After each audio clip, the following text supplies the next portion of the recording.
Finalmente llegó al Congreso la renuncia del diputado Miguel Gutiérrez. Aquel diputado que desde hace 2 años y medio casi, 2 años y 4 meses, estuvo pululando en las cárceles de Estados Unidos, cuya renuncia no se hacía llegar, pero que también tiene cuentas pendientes en ese país por acusaciones de lavado de dinero vinculadas a fondos originados con el narcotráfico, con el tráfico ilícito de drogas. Ayer remitió, o más bien llegó una carta que fue remitida hace ya algunos días al Congreso y donde básicamente expresaba que ponía fin a ese proceso desde el Congreso Nacional. En la carta reseña el señor Miguel Gutiérrez, y aquí voy a leer parte de ella para que se tenga constancia tal cual de lo que se plantea. Distinguido presidente, respetuosamente por medio de la presente misiva me permito comunicarle que atendiendo a circunstancias personales que dificultan nuestro desempeño como legislador, presento formal renuncia con efecto inmediato a la curul como diputado por la circunscripción número 1 de la provincia de Santiago, que puso aquí Santiago de los Caballeros, la provincia de Santiago, en representación del Partido Revolucionario Moderno, cargo para el que escogieron los ciudadanos y ciudadanas en elecciones celebradas en el mes de mayo de 2020, conforme a los dispuestos en el artículo 77, numerales 1 y 2 de la Constitución. La Cámara de Diputados puede completar la vacante generada por nuestra renuncia. Con estima y consideración queda a ustedes Miguel Andrés Gutiérrez Díaz, que por cierto tiene todavía congelados esos 28 salarios aproximadamente que no recibió durante ese plazo, y eso está en una cuenta ahí frisado, dispuesto y hábil para cualquier momento en que alguna persona que sea autorizada por él o él mismo pueda ser beneficiado de ese dinero. ¿Qué sucede a partir de ahora? Bueno, tuvo que Miguel Gutiérrez, el diputado acusado de narcotráfico, salvar la responsabilidad que el Congreso no pudo salvar para sí mismo. Y hablo de que el Congreso no pudo salvarla para sí mismo porque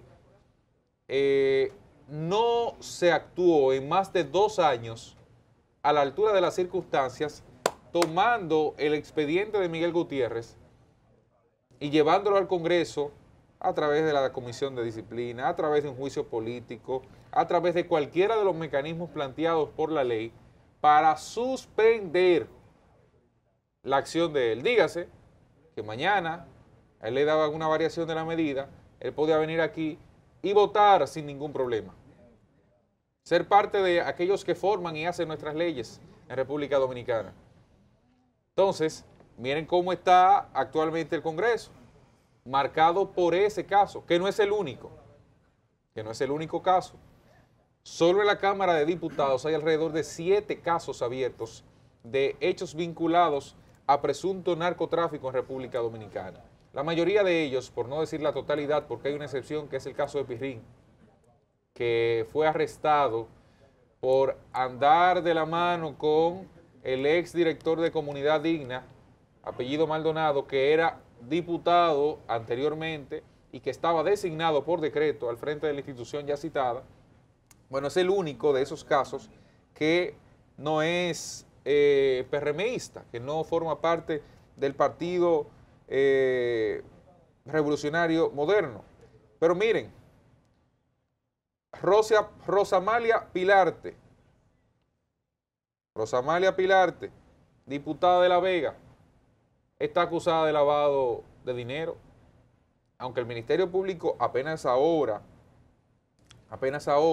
es cuando comienza a ejecutar acciones después de años en ese proceso, resulta que es cuando ahora ejecuta acciones. Pero no es el único caso. Ya cité el exdiputado Maldonado, que era un funcionario público.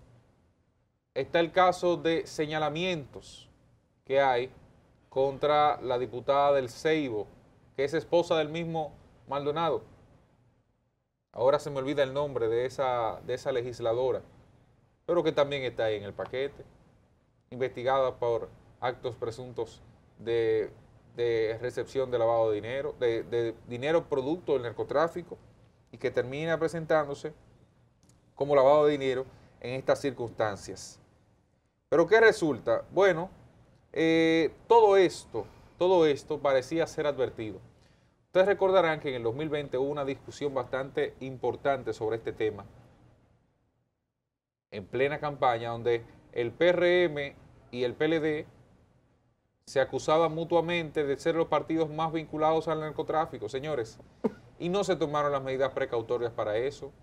Pero peor aún, recientemente el Partido Revolucionario Moderno decía que enviaría los precandidatos, la lista de los precandidatos de su organización política, a ser depuradas a la Embajada de los Estados Unidos, ante Participación Ciudadana, FINJU, la Procuraduría, Dirección Nacional de Control de Drogas y otros organismos más.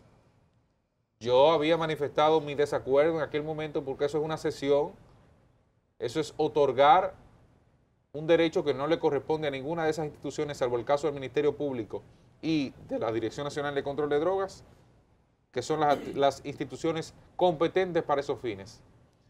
Pero aún en este camino, y después del PRM insistir tanto, no se ha descartado a nadie más que a Rosa Pilarte, a pesar de que hay una serie de legisladores ahí, si no cuestionados, señalados de actos de corrupción por el Ministerio Público, por una institución, y todavía no se aparta a nadie de ese esquema.